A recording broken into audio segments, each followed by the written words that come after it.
All right, kids, today, as you can see, we're going to be making Charoset. Now, the recipe that I'm going to publish with this calls for 2 large Granny Smith apples. I don't have those.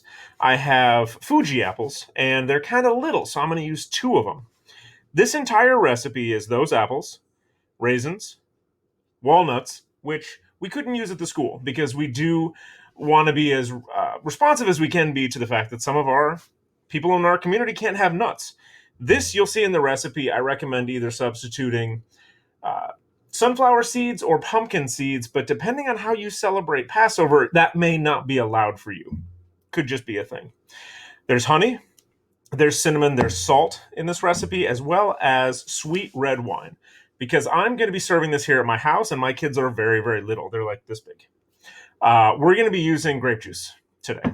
It's fine as well. So the only thing that we really need to prep are the apples. I'm going to move everything else out of the way for now. I'm trying not to spill this cinnamon.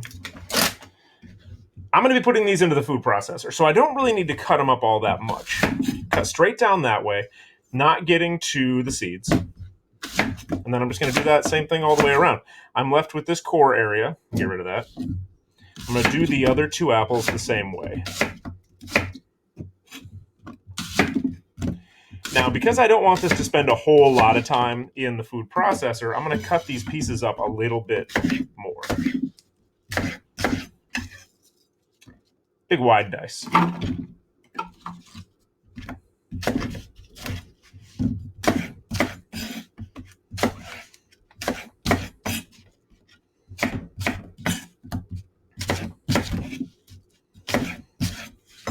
You don't have to go as fast as I do. I've had a lot of practice.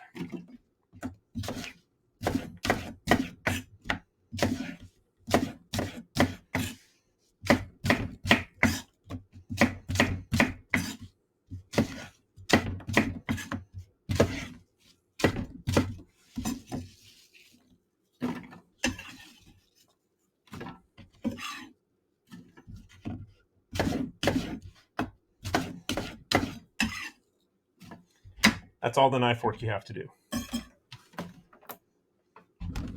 This is our food processor. It has, so far, just the apples in it. What we're going to do, we're going to add our cinnamon, a pinch of salt. Depends on how big your hands are, how big that pinch is. I'm going to go with 2. Walnuts, raisins, and our honey.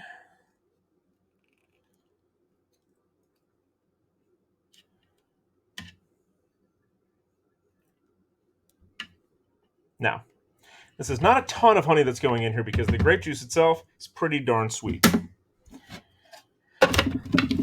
Apologies, this is going to be kind of loud.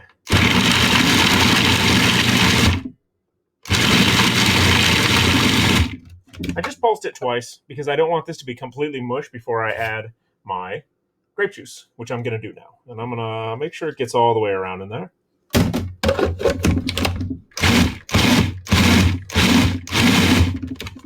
And that's about as much as we want to do. This is the texture right here that I like to see in a Charoset. I want there to be pieces because we're not making baby food. We're just getting all of this stuff chopped up. You can, if you want to, chop all of this by hand. And if you have an hour, that's not a bad way to burn up an hour while we're all stuck in our houses staring at each other. This serve by itself with just some matzah, or what I'm going to do is I am going to make, with my kids, little apple hand pies out of this, because I discovered last year making this when I had some left over that it's actually a really good apple pie filling. All right. Thanks for watching, and I will have the recipe for this put up on our social media as well.